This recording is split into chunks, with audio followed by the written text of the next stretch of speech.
ఇవ్వండి సార్. ముఖ్యమంత్రి గారు మాట్లాడినారు కదా, వారి గురించి కూడా మాట్లాడినారు. ఇవ్వండి. తర్వాత ఇస్తా. తర్వాత ఇస్తా. మీరు మాట్లాడండి. అధ్యక్ష, మరి రిప్లై అయిపోయిందా సార్? లేక రిప్లైయా ఇంటర్వెన్షన్ ఏంటి సార్? ఇది రిప్లై ఇచ్చిండ్రా? ఇది ఇంటర్వెన్షన్ అయింది. రిప్లై ఇస్తాడు. గంట 20 నిమిషాలు మాట్లాడింది సార్. అధ్యక్ష, నేను ఒకటే రిక్వెస్ట్ చేస్తున్నా సార్, ముఖ్యమంత్రి గారికి ఇంత ఫ్రస్ట్రేషన్ పనికిరాదు.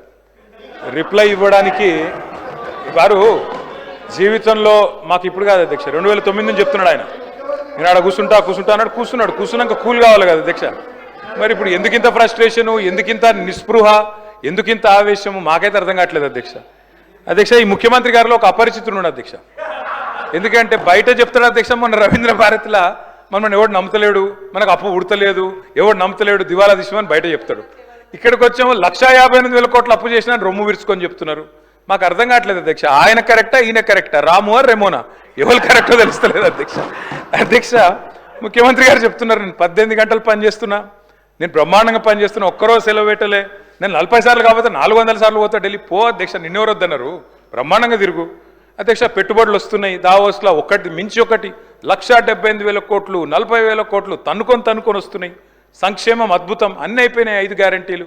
మరి ఎందుకు అధ్యక్ష ముఖ్యమంత్రి గారు 71,000 కోట్ల ఘాటా పడ్డది, ఖతమైపోయింది, మా 71,000 కోట్ల అంచనాలు తగ్గిందని గన్పూర్లో చెప్పిండు, స్టేషన్ గన్పూర్లో.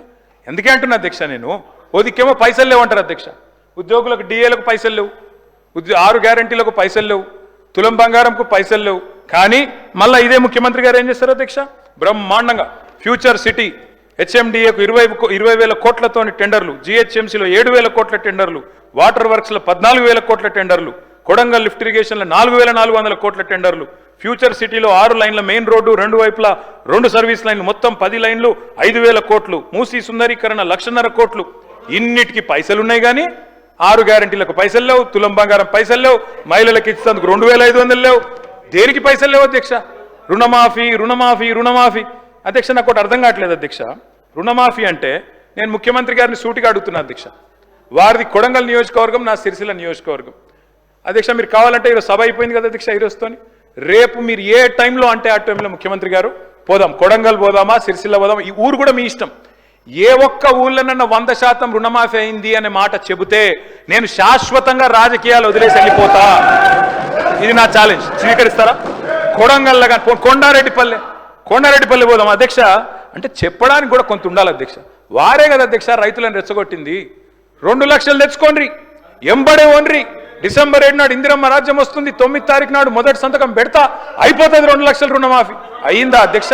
పోదామా ఏ ఊరికన్నా అధ్యక్ష? నేను అడుగుతున్నా అధ్యక్ష, నేను అడుగుతా ఉన్నా. ఇంకోటి అన్నారు అధ్యక్ష, వారు దేవుని మీద ఒట్టు పెట్టినారు అధ్యక్ష.